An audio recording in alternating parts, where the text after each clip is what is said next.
샬롬. 7월 9일 수요일 하나님 나라를 시작하는 말씀 묵상 시간입니다.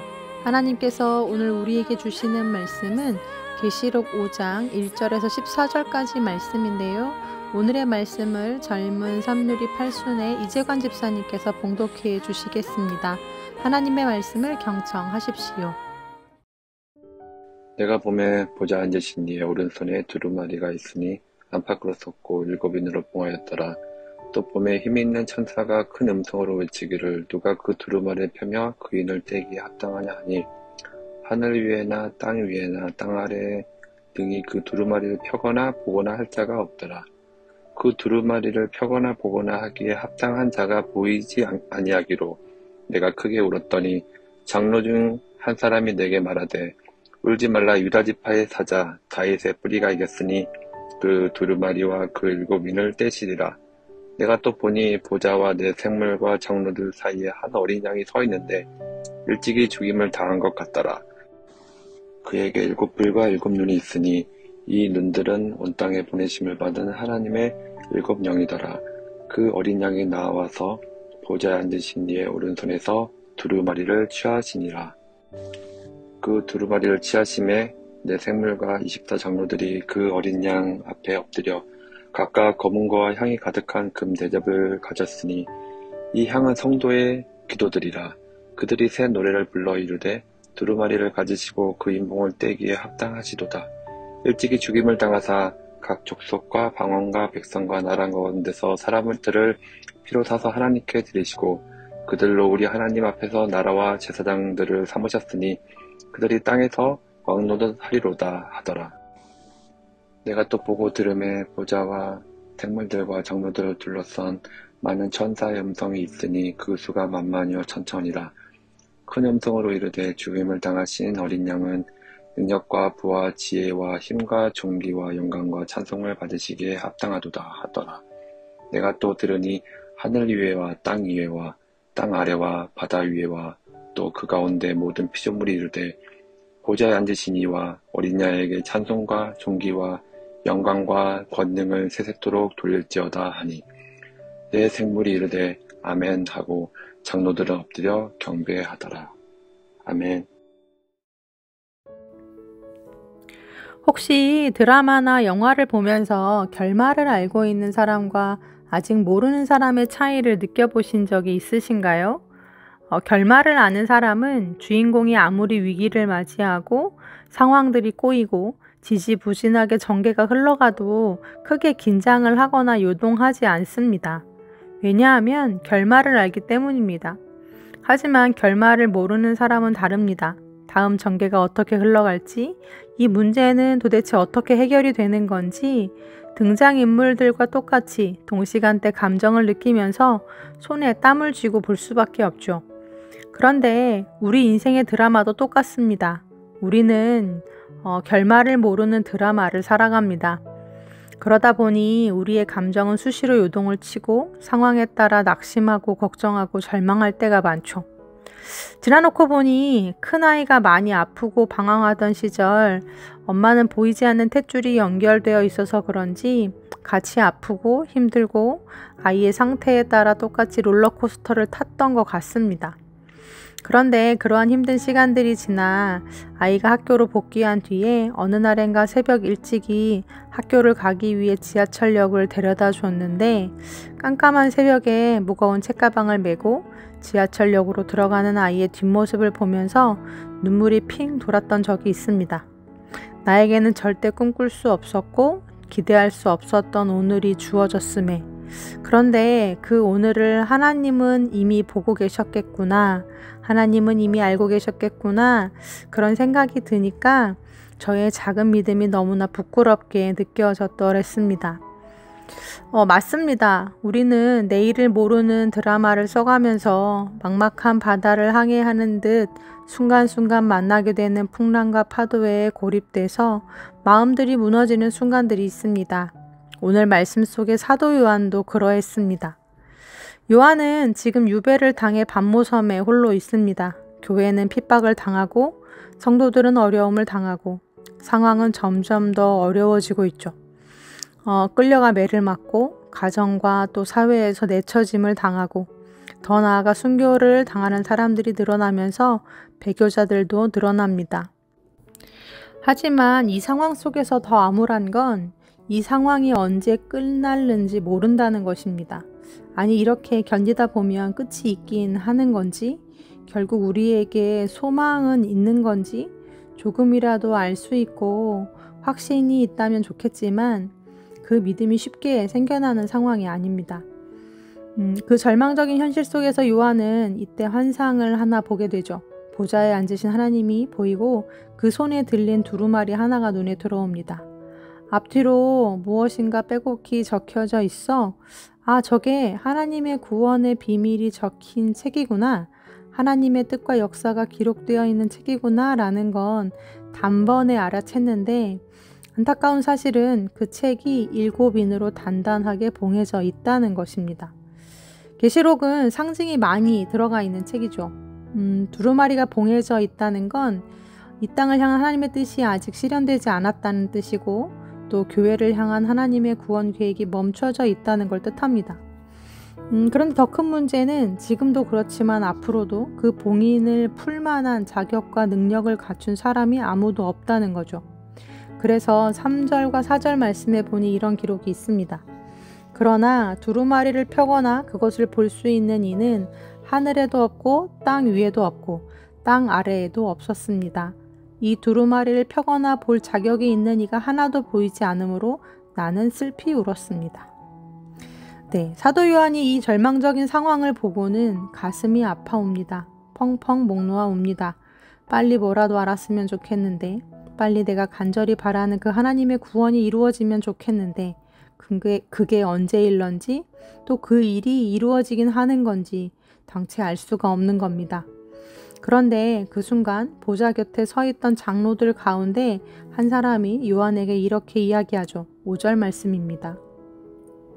울지 말라, 유대 지파의 사자 다윗의 뿌리가 이겼으니 그 두루마리와 그 7인을 떼시리라 하더라.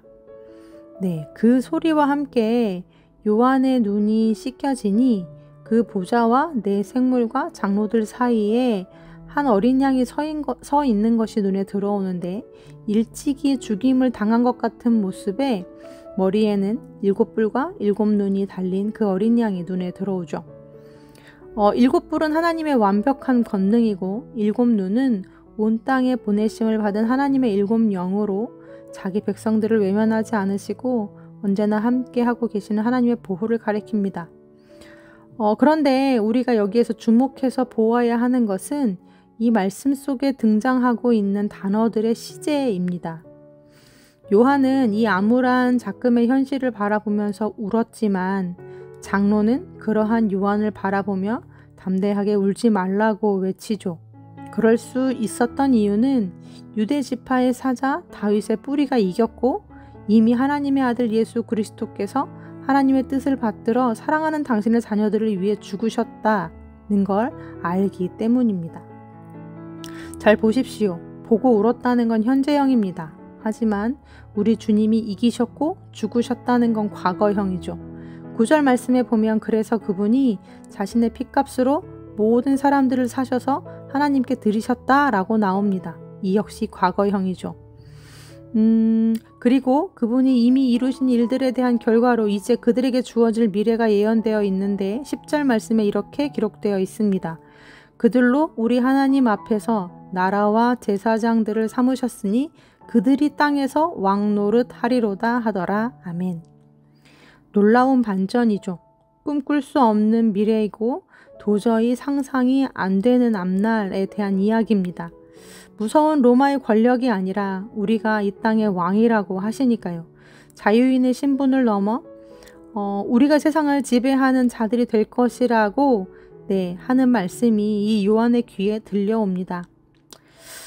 사랑하는 우리 성도님들, 믿음은 바로 이런 것입니다. 보지 못하는 앞날, 어둠 속에 가려져 도저히 보이지 않고 꿈꿀 수 없는 내 앞날에 대하여 이미 주님이 이루신 것을 기억하는 것입니다. 나에게 능이 없어, 나에게 방법이 없어 그분이 친히 나를 대신해 값을 치러주셨고 그분께 완전한 능력과 지혜와 사랑이 있음을 믿는 것입니다. 우리는 현실의 싸움이 아니라 이 믿음의 싸움에 서 있는 사람들입니다. 그것을 보느냐, 보지 못하느냐. 나를 사랑하신 하나님, 내 능력이 되신 하나님, 나를 보호하신 하나님을 믿느냐, 믿지 못하느냐의 문제죠. 요한이 울 때 장로는 울지 않았습니다. 왜일까요? 그는 이미 이루어진 승리를 알고 있었기 때문입니다. 현실을 바라보며 우는 요한과 구속의 완성을 내다보는 장로. 그 차이는 하늘을 본 사람과 땅만 보는 사람의 차이이지 않을까 싶습니다. 요한은 오늘 계시록 5장을 통해 핍박과 두려움과 절망 가운데 있는 소아시아 교회의 교인들에게 믿음을 가질 것을 당부합니다. 비록 우리 눈에는 절망적인 상황들만 보이고 비관적인 이야기들만 들려오지만 이 진리의 말씀 위에 서 있기를, 그래서 이 믿음을 붙잡는 자들이기를 당부하는 거죠. 우리 주님이 아신다. 우리 주님이 들으신다. 우리 주님이 일하신다. 이미 이기셨다. 그러니 곧 우리도 이길 것이다. 믿음을 갖고 소망을 갖기 힘든 현실을 지나며 요한은 또한 우리들에게도 같은 권면을 전합니다. 오늘 광야의 깊은 밤을 지나고 있지만 곧 아침이 오니 믿음을 가지라고요. 믿음 있는 사람이 되라고요. 하나님도 우리에게 말씀하십니다. 자기 아들을 아끼지 아니하시고 우리 모든 사람을 위하여 내주시니가 어찌 그 아들과 함께 모든 것을 우리에게 주시지 아니하겠느냐. 또 그 무엇도 우리를 향한 그리스도의 사랑에서 끊을 것이 없다 하시죠. 우리가 때론 주를 위하여 죽임을 당하게 되며 도살을 당할 양같이 여김을 받을지 모르나, 그러나 이 모든 일에 우리를 사랑하시는 이로 말미암아 우리가 넉넉히 이긴다 하십니다. 바라기는 오늘도 그 믿음으로 오늘 우리 앞에 놓여진 광야와 파도를 묵묵히 헤치고 견디며 지나가는 우리 믿음의 성도들 다 되시기를 간절히 기도합니다. 아멘. 함께 기도하겠습니다. 하나님, 우리 주님이 매번 제자들을 꾸짖으시며 왜 그리 믿음이 없느냐고 믿음 있는 자가 되라고 하셨던 말씀이 생각이 납니다. 우리는 진짜 당장 내 눈앞에 펼쳐진 현실들만 바라보는 믿음이 없는 자들입니다. 현실이 아닌 말씀을 보는 눈을 주셔서 그 말씀이 내 믿음이 되게 하시고, 길은 모르지만 나를 사랑하시는 주님은 알아서 그 주님이 주실 나의 결국이 소망임을 믿는 자들이 되게 하여 주옵소서. 오늘도 보좌 위에 앉으사 내 삶을 다스리시며 나의 신음을 들으사 소망으로 내 삶을 이끌어 가시는 주님을 바라보는 우리 우신 가족들이 다 되게 하여 주옵소서. 예수님의 이름으로 기도합니다. 아멘. 말씀을 마쳤습니다. 이후로 감사 나눔 시간에는 오늘 말씀을 봉독해 주신 이재관 집사님이 보내주신 사연을 함께 나눕니다. 제가 읽어드리겠습니다. 하나씩 감사 사연을 박신혜 목사님께서 부탁하셨습니다. 만약 지난 몇 개월 전에 저라면 거절을 했을 것입니다. 왜냐하면 감사보다는 분노, 원망, 좌절이 가득했던 시기였기 때문입니다.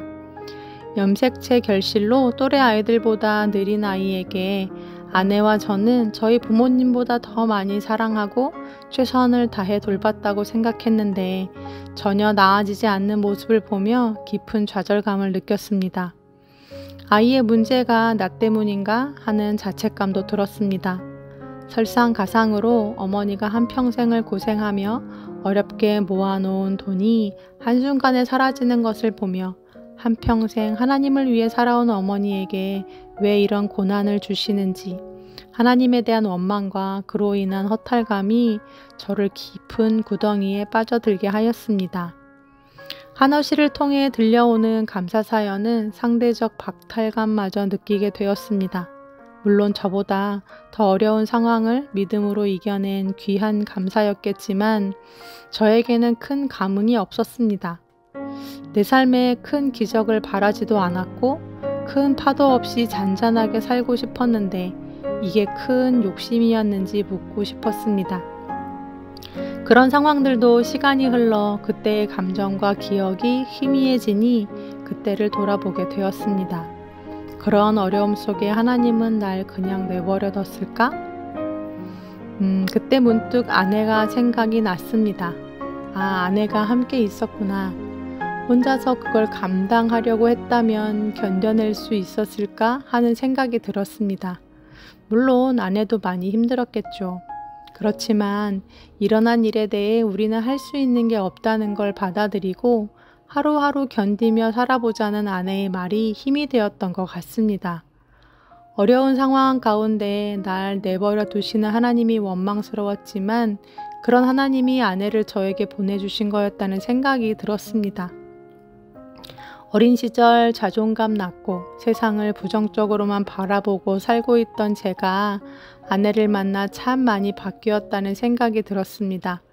같이 살아오면서 여러 고비 때마다 서로 힘을 합쳐 견뎌낸 것처럼 앞으로 어려움이 닥쳐올 때 또 원망하고 넘어질 수 있겠지만 아내와 함께라면 이겨낼 수 있을 것 같습니다. 그래서 아내에게 말하고 싶고 또 함께 듣고 싶은 노래는 You Raise Me Up입니다. 정말 고맙고 사랑합니다. 네, 이렇게 보내주셨습니다. 먼저 사연을 받아 읽으면서 마음이 울컥했습니다.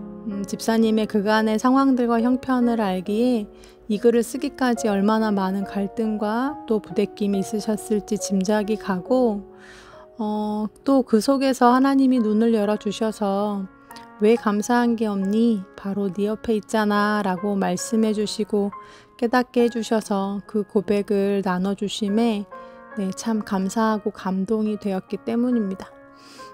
오늘도 주님은 우리를 위해 쉬지 않고 일하고 계심을 믿습니다. 우리가 믿든 또 믿지 못하든요. 솔직히 믿음이 없어 소망을 바라보고 꿈꿀 수 없지만 지금 당장 내 옆에 놓아두신 감사들을 바라보면서 오늘의 이 광야를 참고 견디며 걸어갈 수 있는 우리들이 되기를 소망해 봅니다. 그럼 집사님이 추천해 주신 찬양 You Raise Me Up 함께 들으시며 더 깊은 묵상 하시겠습니다.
When troubles come and my heart burdened be, then I am still and wait here in the silence until you come and sit a while with me. You raise me up so I can stand on mountains. You raise me up to walk on stormy seas.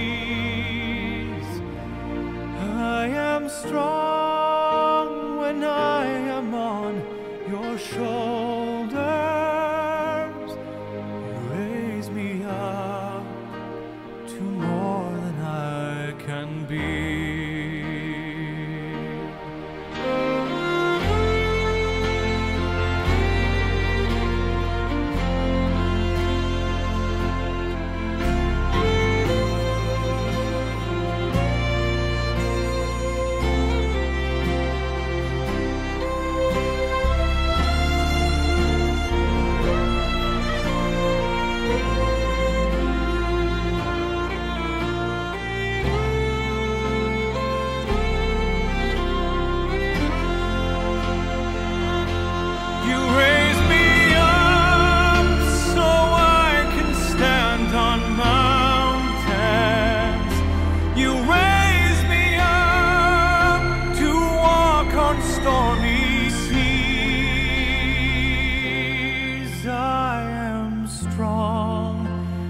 when I am on your shoulders. You raise me up to more than I can be.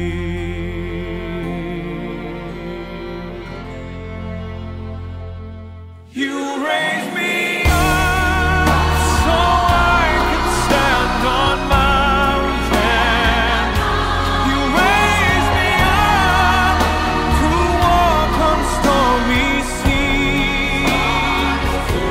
I am strong when I am on your shoulders. Raise me up to more than I can be.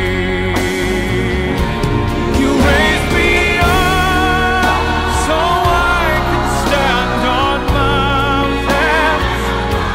You raise me up to walk on stormy seas. I am strong when I am on your shoulders. You raise me up